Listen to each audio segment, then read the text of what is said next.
uma doença que ela não podia comer glúten. Aí todo mundo ficou apavorado. Aí ela fez exame, não deu, não constou mais nada. E aí todo mundo ficou feliz, né? Claro. Só dona água consagrada. Consagrada. Sem ninguém saber, eu dei pra ela sem ninguém saber. E ela vomitou, e acho que o que ela vomitou, eu falei, Deus, vomitou tudo pra fora, o que tinha de errado no corpo dela. Ela foi curada no nome do Senhor Jesus. Meu filho voltou pra mim, que ele estava sem falar comigo, muitos anos. E aí também eu tive muito livramento, meu netinho. Quase que eu derrubei um galão de 20 litros em cima dele. Ele era um bebezinho recém-nascido, que eu fiquei assim tremendo. Deus me livrou. Então tem muitas bênçãos. Deus tem abençoado. Sempre abençoado. E também Deus vai curar a minha nora, que está quase boa, que já orou por ela bastante vezes. E minha filha também, que ela está, vou dizer, a doença na vida dela também. Ela fez um exame e deu que ela está com, que ela operou a cabeça uma vez, né? E constatou que está querendo de novo crescer o tumor. E estou orando a Deus que... Sábado você vai trazer as causas dela aqui, viu? Vou trazer. Sábado nós vamos estar clamando em cima do altar. Estou muito feliz aqui nesse ministério. Diga a glória a Deus. Bem forte para Jesus. Hebreus, capítulo 11. Quem tem sido abençoado? Maravilha, glória a Deus. Hebreus, capítulo 11. Abre aí.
Hebreus 11 é a certeza de coisas que se esperam e a convicção de fatos que não se veem.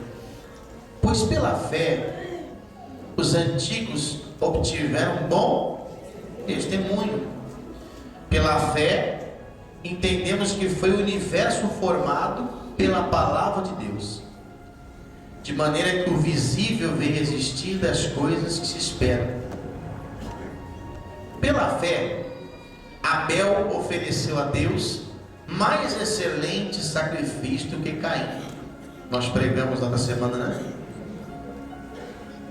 Pelo qual obteve testemunho de ser justo, tendo a aprovação de Deus quanto às suas ofertas.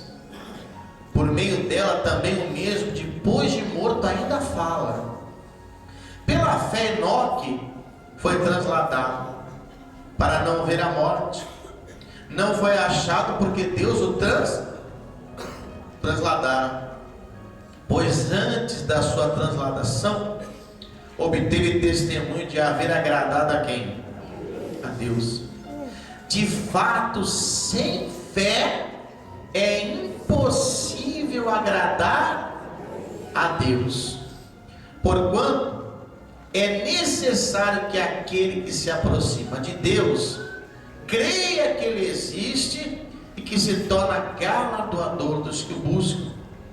Pela fé, Noé, divinamente instruído acerca de acontecimentos que ainda se viam, e sendo temente a Deus, aparelhou uma arca, salvação da sua casa, pela qual condenou o mundo e se tornou herdeiro da justiça que vem. Quando ele fala de Noé aqui, é interessante, porque na época de Noé, a terra ela não recebia chuva. A terra era regada com o orvalho da manhã, com a umidade do ar. Amém? Então, quando Deus falou para Noé, ó, faz uma arca que vai cair uma chuva, vai cair um ar, eu vou abrir as comportas do céu, vai cair água do céu. Se não fosse pela fé, Noé ia falar assim, cai água do céu? Como assim? Eu não vou fazer isso. Vão falar que eu sou o quê? Maluco. Tanto é que aquela geração toda tinha Noé como um louco, porque ele ficou ali 100 anos construindo a arca. Ele era motivo de chacota, de escárnio, era maluco, tirado como louco. Mas ele creu na palavra de Deus, na promessa de Deus. Amém? Versículo 8. Pela fé, Abraão, quando chamado, obedeceu, a fim de ir para o lugar que devia receber por herança, e partiu sem saber aonde ia. Abraão era mocinho, ele já era um homem de idade, não era?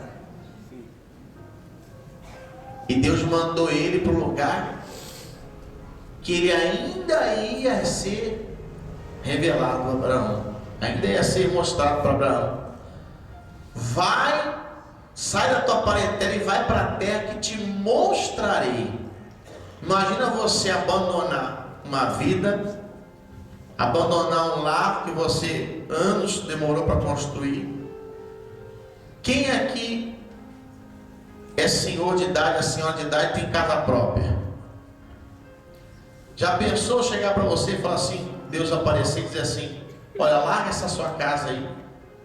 Quem tem casa há mais de 30 anos na mesma casa? Tem alguém? Já pensou chegar para o senhor, larga essa casa aí, larga tudo, larga a parentela e vai para onde? Vai para o lugar que eu vou te mostrar ainda. Caminho esse aqui, ó, eu vou te mostrar. É muita fé, não é? Hã? Por que Deus fez isso com Abraão, que já é de idade? Já para nos dar exemplo. Se ele fosse um rapaz, muitos diriam, ele era um menino novo, não sabia conhecer a vida. Mas Abraão tinha uma experiência de vida já. Mas mesmo assim, ele podia até ter idade, mas a fé não tem idade para a fé. Amém? Para a fé não tem idade. Continuando no versículo 9. Pela fé, peregrinou na terra da promessa, como em terra alheia, habitando em tendas com Isaque e Jacó, e herdeiros com ele da mesma promessa, porque aguardava a cidade que tem fundamentos, da qual Deus é o arquiteto edificador. Pela fé também a própria Sara recebeu o poder para ser mãe, não obstante o avançado de sua idade, pois teve por fiel aquele que havia feito a promessa. Preste atenção aqui. O que é que nos aproxima de Deus? O que é que nos faz chamar a atenção de Deus? É a nossa fé. Quando você manifesta a sua fé, você se acende. Quando você manifesta a sua fé, você se une a Deus. Você fica um só com Deus. Amém? Mas nós vemos em todos esses testemunhos aqui que estes, para manifestar a sua fé, tiveram uma atitude. as suas atitudes mostram que você está na fé. Por isso que a Bíblia diz: examinai-vos a vós mesmos se estáis na fé. Como que eu examino que eu estou na fé? Estando na igreja?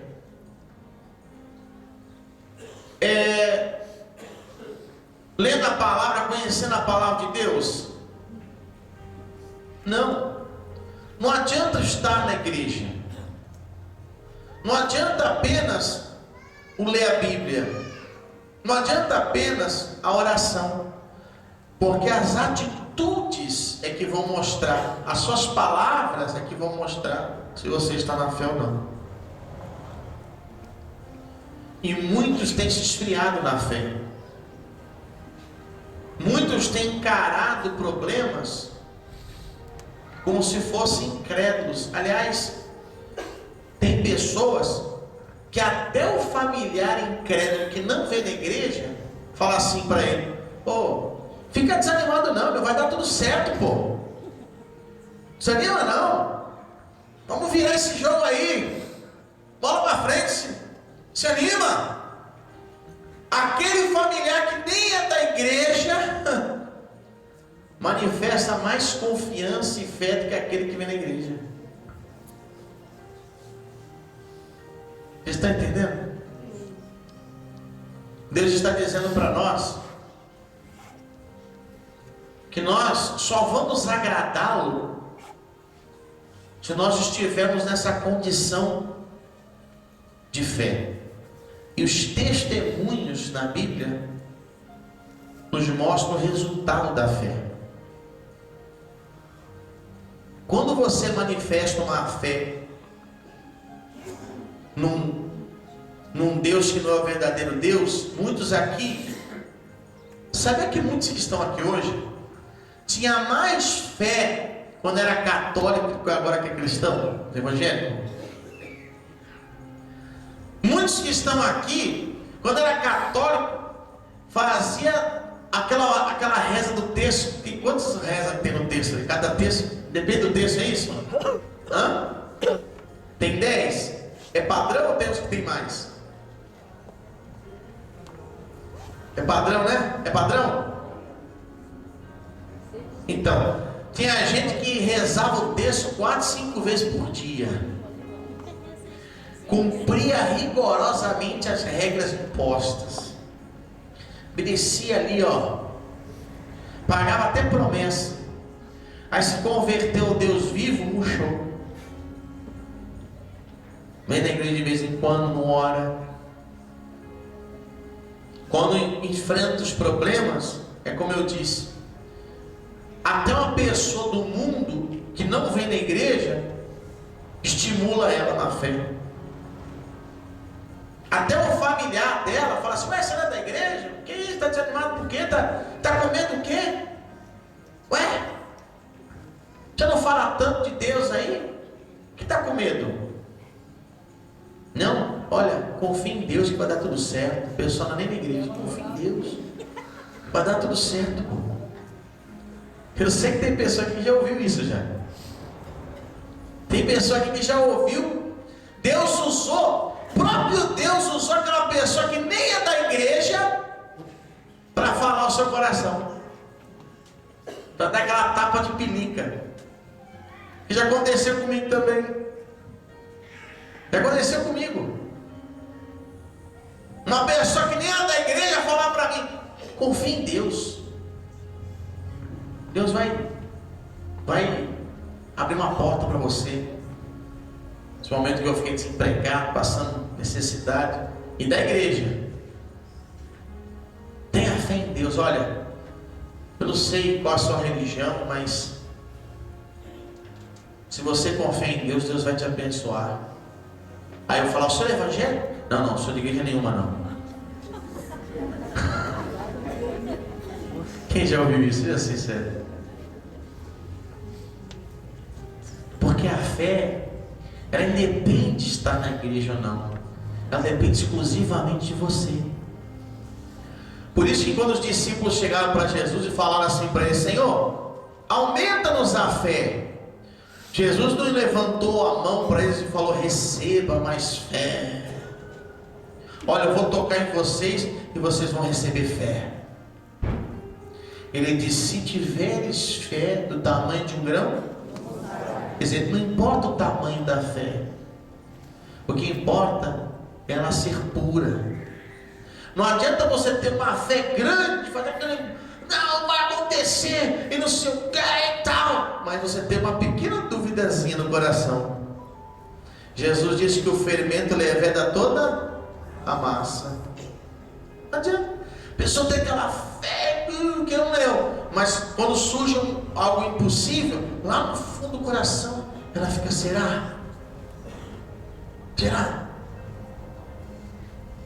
É melhor você ter uma fé que os outros olhem e falam para você: você não tem visão, você não tem visão de coisas grandes, mas aquilo que você quer, você tem certeza que vai conquistar e acabou.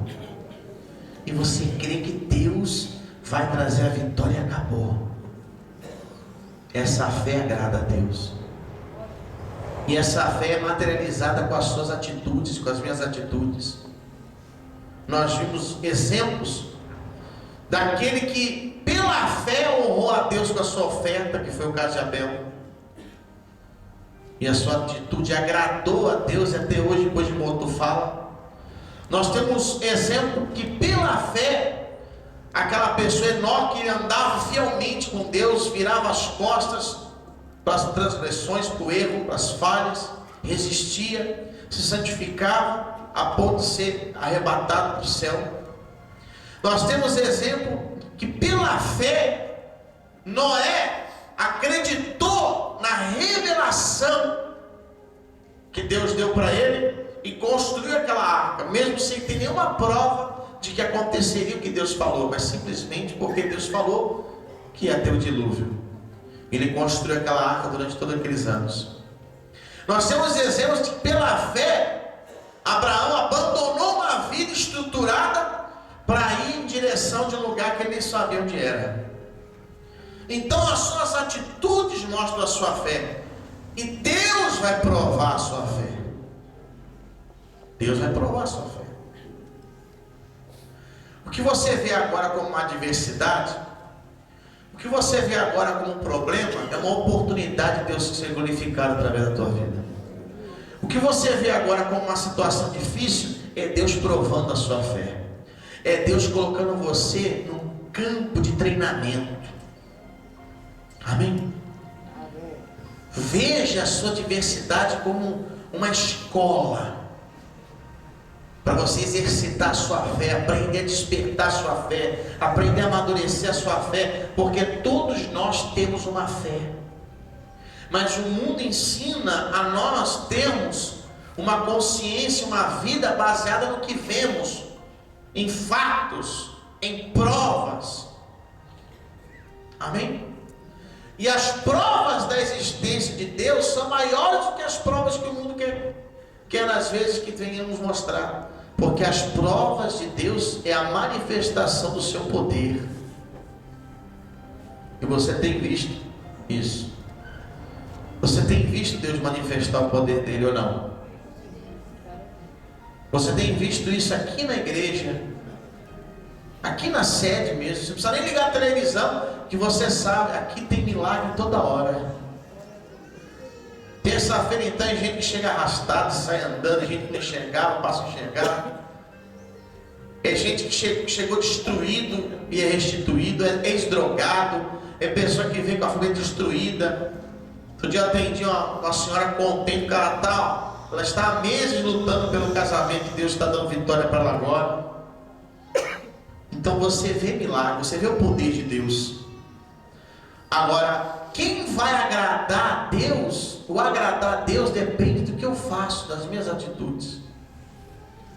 Depende de você mostrar para Deus com as suas atitudes que você confia nele. Porque Deus prova a nossa fé. Deus vai provar a sua fé, se é que já não está provando. Se é que já não está o quê? Mas aqui está dizendo a fórmula. A fórmula da fé, nós estamos no começo aqui. A fé é o quê? Certeza de coisas que se esperam. E a convicção de fatos é você todo dia ter no coração uma coisa: vai acontecer, vai acontecer, vai acontecer, vai acontecer, e viver aquilo como se você já tivesse o quê? Conquistado. Viver como se você já tivesse o quê? Tem que ser constante isso. Isso tem que ser como um louco para o mundo. Toda vez que alguém vem falar contra a sua fé, ou vem provar que não aconteceu, provar o problema, você confia na palavra, que a palavra é maior que o problema. E espere e confia, e não deixa nada tirar do seu coração. Vive aquilo como se você já estivesse conquistado dia a dia, e você vai ver aquilo se materializar na tua vida, e você vai glorificar o nome do Senhor, porque é assim que você vai agradar a Deus. Ou seja, Deus vai olhar para você e vai dizer: esse é o meu servo, é isso que eu quero. É assim, meu filho, é assim, Maria, até que enfim você entendeu. João, desse jeito que eu quero que você seja comigo. Antônio, dessa maneira. Joaquim, Renata, Marcelo, é assim que eu quero que você haja. Tá vendo lá? Ó o meu servo, olha fulano, ó. Esse sim está me agradando. E Deus justifica a sua fé com a vitória. Porque a Bíblia diz que a nossa fé nos justifica diante e nos aprova diante. Olha só aqui, ó. Pela fé Abel ofereceu a Deus mais excelente sacrifício do que? A excelência da sua oferta foi da maneira que ele se apresentou a Deus, que ele apresentou a Deus. Ele apresentou com a certeza de que Deus traria as bênçãos que ele buscava, que Deus realizaria os seus sonhos. E Caim se invejou porque viu a vida dele ser abençoada, ao passo que a vida dele não teve resultado, seus pedidos não se concretizaram. E a Bíblia diz aqui assim, ó: pelo qual obteve testemunho de ser o quê? Justo. Quer dizer que eu e você somos justificados pela fé? É isso? É isso. Porque todos nós somos falhos, pecadores, mas a fé apaga as transgressões. A fé te purifica diante de Deus, te santifica diante de Deus. A fé faz o próprio Deus passar a dirigir o seu coração. A palavra de Deus está dizendo aqui que tudo que nós lemos no passado não é para você estudar como uma teologia. Tudo que nós vemos no passado é testemunho para você hoje viver pela. E não adianta nada você fazer teologia, ficar lá estudando e não aprender a usar o que? A fé. Porque esses homens do passado que usaram a fé não fizeram teologia. Esses homens do passado que Deus honrou eles pela fé não estudaram em escolas dominicais. Eles simplesmente creram no seu Deus com a sua simplicidade, e Deus justificou a vida deles e honrou e deu vitória. Amém?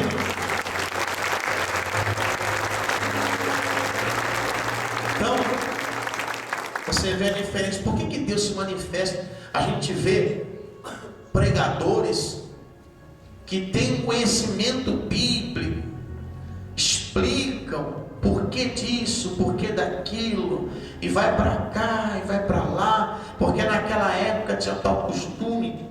Porque aquela mulher hemorrágica tocou na veste de Jesus e se envergonhou, porque a veste, quem tocasse na veste, porque naquela época, é muito bonito, é muito bonito, mas não salva e não manifesta o poder de Deus. O que manifesta o poder de Deus é você crer, é você colocar o seu coração a certeza que Deus é contigo, é você colocar no teu coração a certeza que Deus vai te dar vitória. Agora, outra parte que é importante: Eu vou te ensinar agora. Agora é a hora. Olha para o seu irmão do lado e fala assim: está preparado? Diga ui.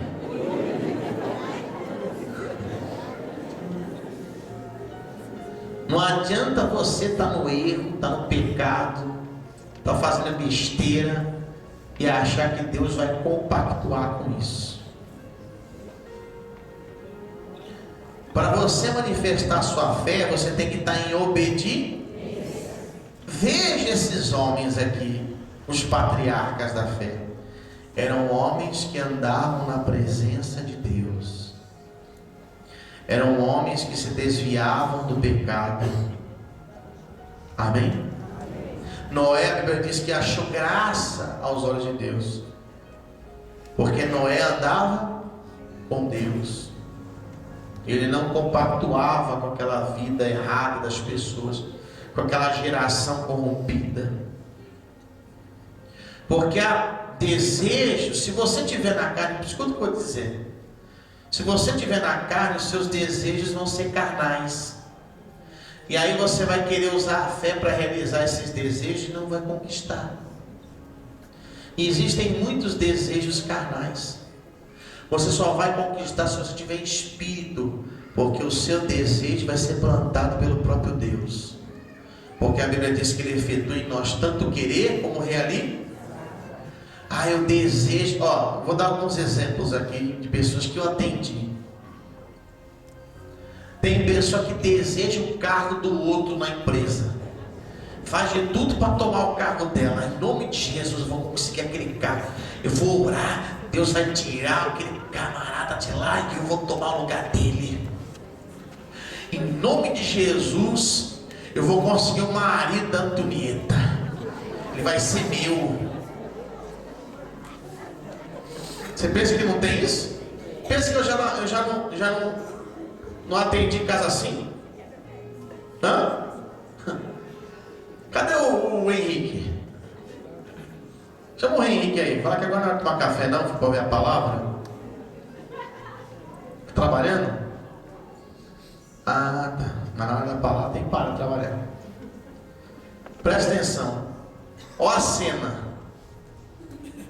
Eu lá na João Dias, você lembra disso aí, Henrique? Lá na João Dias, sim senhor, você nem sabe como falar. Eu lá na João Dias e as obreiras brigando pelo obreiro, lembra? Pelo aquele obreiro lá, que as obreiras gostaram dele. Acho que é isso aí. Vai ser meu. Não vai ser meu. Não, mas, ô pastor, ele primeiro foi tomar sorvete comigo. É aquela disputa. Essa fé agrada a Deus? Porque a pessoa está o quê? Então existem situações que você sabe que não cabe você decidir. E nesse momento você tem que deixar na mão. Isso chama-se discernimento espiritual. Por isso que você tem que nascer no Espírito, estar no Espírito. Colocar primeiro a sua fé em querer conhecer a quem? Como está escrito aí atrás aí, está escrito o que aí? Quem quer conhecer quem? Jesus. Focar, ter sabedoria, buscar em primeiro lugar o reino de Deus. Amém, gente? Amém. Porque aí você vai estar em espírito, vai ter discernimento, senão você vai ser carnal. Sabe o que vai acontecer? O carnal só usa a palavra de Deus para benefício próprio. Jesus falou que Satanás era assim. Ele falou para os fariseus: vós sois filhos do diabo, que nunca se firmou na verdade e sempre ele falou que ele é próprio. Ou seja, o diabo não é que ele mente, ele fala aquilo que lhe é próprio. Por exemplo, olha como é que o diabo age. Nós vemos a ação do diabo perfeitamente na queda de Adão e Eva. Ele chegou para Eva e disse assim para ela: Deus falou que não comesse dessa fruta? Sim, ela disse. Se eu comer, certamente morrerei. Aí Satanás disse: não. Se você comer, Eva, certamente não morrerás. O diabo mentiu? O diabo mentiu? Quem acha que ele mentiu? Quem acha que ele não mentiu? Quem não quer achar nada? Eu quero só receber a bênção e ir embora, bicho.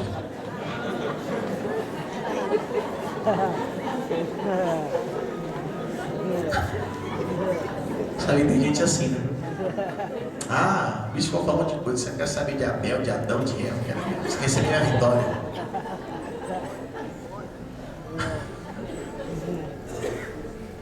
Ele não mentiu para Eva. Eva comeu e morreu? Não, porque a morte era espírito. Então ele não mentiu, ele omitiu.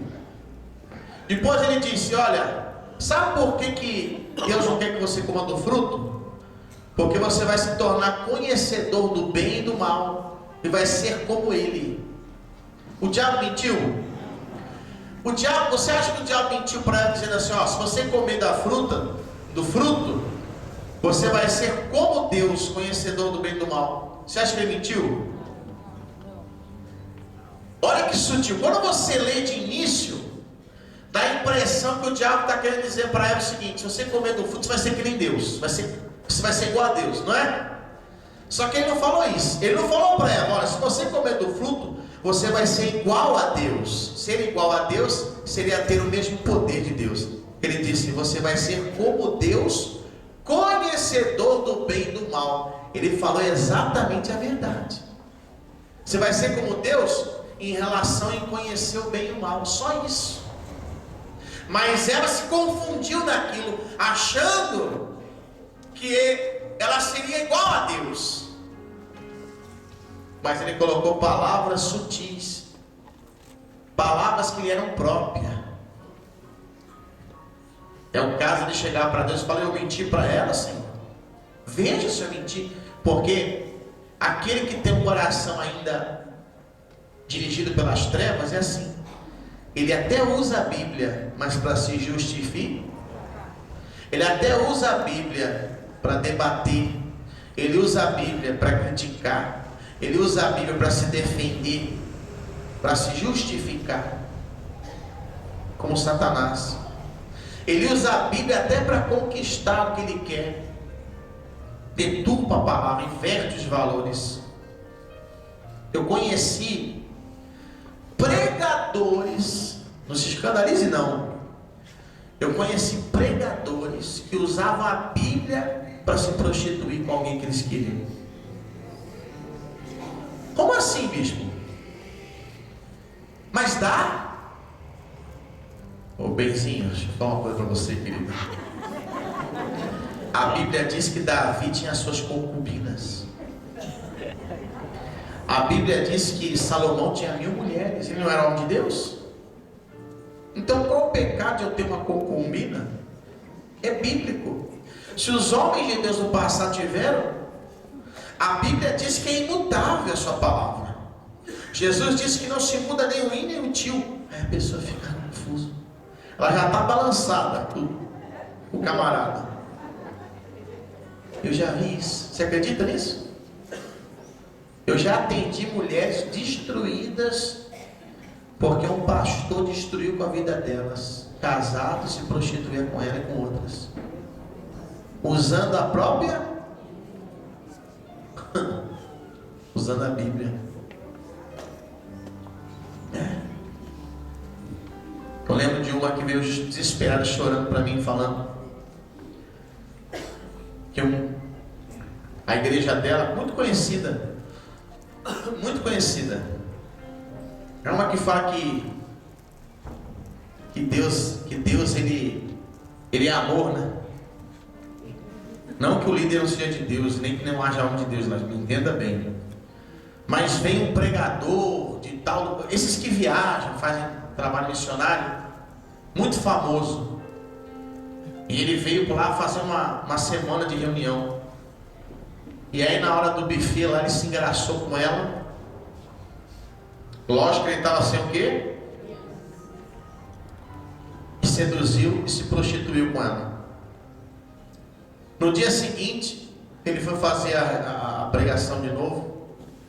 Ele ficou uma semana ali. E ela toda envergonhada, se sentindo mal, mas confusa. Que ele usou esses argumentos aqui.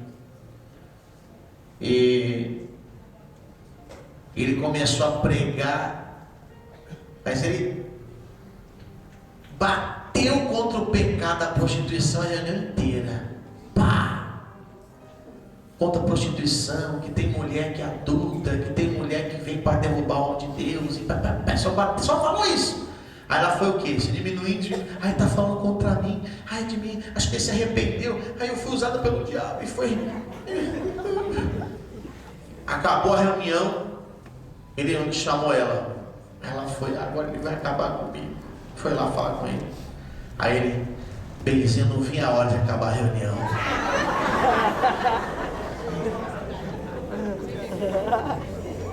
Você acredita nisso?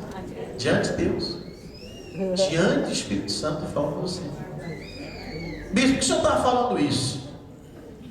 Para você entender que essa palavra, ela tem poder para aqueles que estão na presença de quem? De Deus. Por isso que você vê pregador orar, você vê gente orar, você vê gente na igreja, não acontece o quê? Nada, porque ela não está no espírito, ela está o quê? Na carne. E às vezes o seu desejo, ela usa a fé dela até para se vingar. Tem gente que ora para Deus pesar a mão para se vingar contra alguém.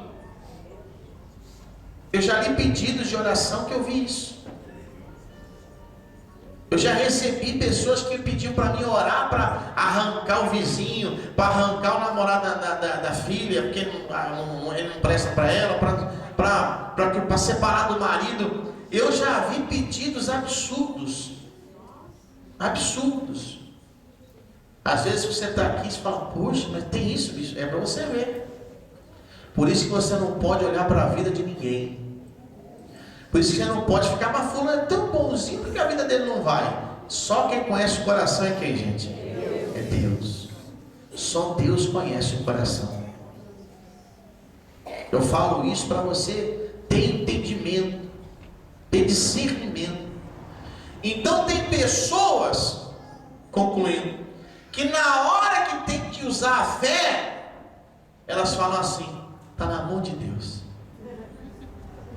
E na hora que elas têm que deixar na mão de Deus, elas querem usar a fé.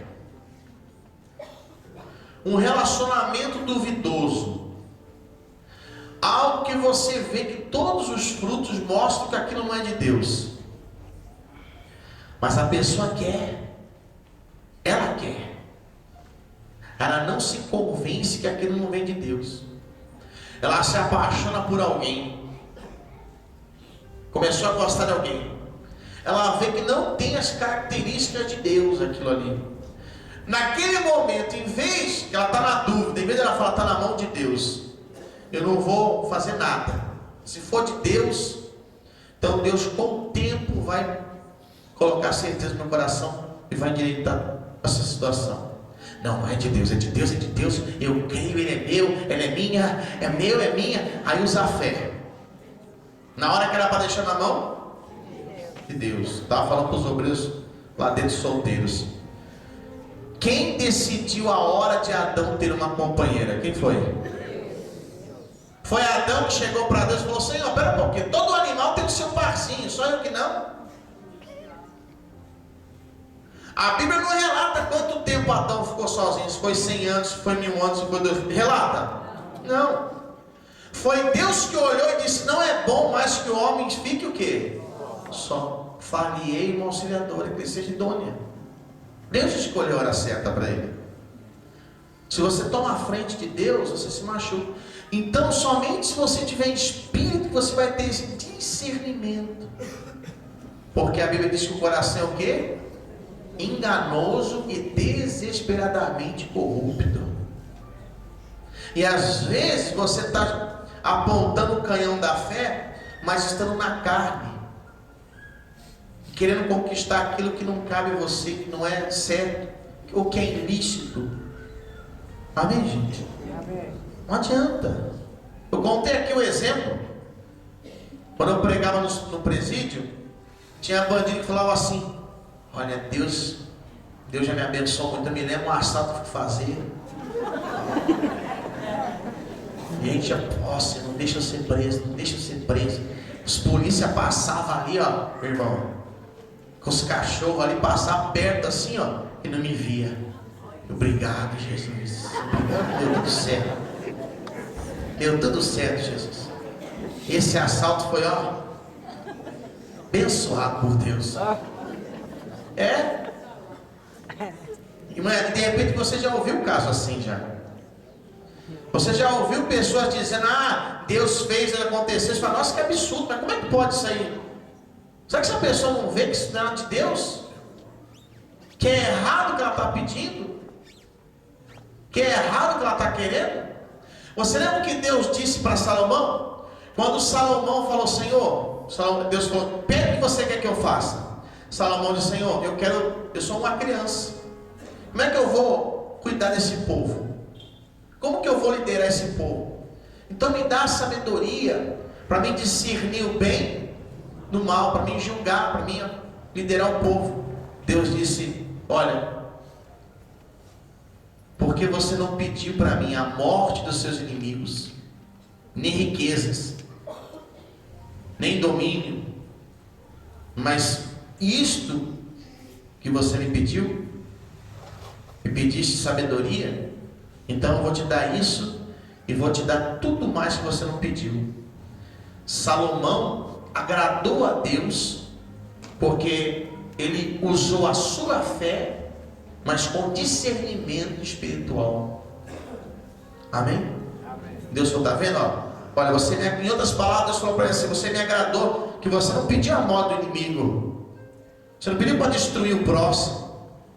Você não pediu para se enriquecer, benefício próprio, mas você pediu uma visão de todos, o conjunto, o povo, a união, serem beneficiados. Então ele teve uma visão de líder, dentro da condição dele de rei. E esse discernimento só se você tiver em espírito, igreja. Só se você nascer de Deus. Senão você vai ficar atirando no ar. Tem uma passagem, se eu não me engano, onde ele está mesmo, que diz assim, vós não tendes porque não pedistes. Pedistes, mas não recebestes, porque pedistes mal, para esbanjar em vossos próprios prazeres. Infiéis, não sabeis que a amizade do mundo é inimiga de Deus? Quem quiser ser amigo do mundo, constitui-se inimigo de Deus. O homem de Deus está dizendo, o apóstolo está dizendo, olha, vocês não receberam porque vocês não pediram, mas muitos pediram e não receberam porque pediu mal, pediu para benefício, para se esbanjar nos seus prazeres. Fiéis, o amigo do mundo é inimigo de quem? De Deus. Então cabe a mim saber se os meus pedidos estão coniventes com a vontade de Deus. Agora vamos entender um pouquinho o que é conivente com a vontade de Deus? Vamos. Você pedir a salvação da sua família é um pedido carnal ou um pedido que agrada a Deus? Então Deus vai te ouvir. Você pedir uma porta de trabalho, você pedir prosperidade para dar o melhor para a sua família, para dar o melhor para a sua casa, para dar um conforto para eles, porque você não quer ver a sua família perecer em necessidade. É de Deus ou é um pedido carnal que vai prejudicar alguém? Então você vai prosperar. Amém? Pode ter certeza disso. Você pedir a sua cura, você está enfermo, ou a cura de alguém, é de Deus ou Deus se aborrece de curar alguém? Então você sai daqui curado e você pode ter certeza que Deus vai curar também o que você está pedindo. Amém? Está entendendo agora? Entenda. Tudo que edifica, tudo que é bom, tudo que é aceitável, tudo que beneficia ou você ou os seus que estão em volta, é da vontade de Deus. Você pedir para constituir uma família, você que é solteiro, para restaurar o seu casamento, É de Deus ou Deus não quer? Quer que você fique sozinho em celibato? Hã? Ou Deus quer que você, homem, vire eunuco? Uma vez eu falei para os jovens: tem fé para ser homem? Eu falei: tenho. Você tem fé para ser eunuco até? Tenho. Aí depois eu contei para ele que quer eunuco, ele falou: não tem mais não. É castrado, né? Eram os homens, eram os servos que eram castrados para conduzir a esposa do rei.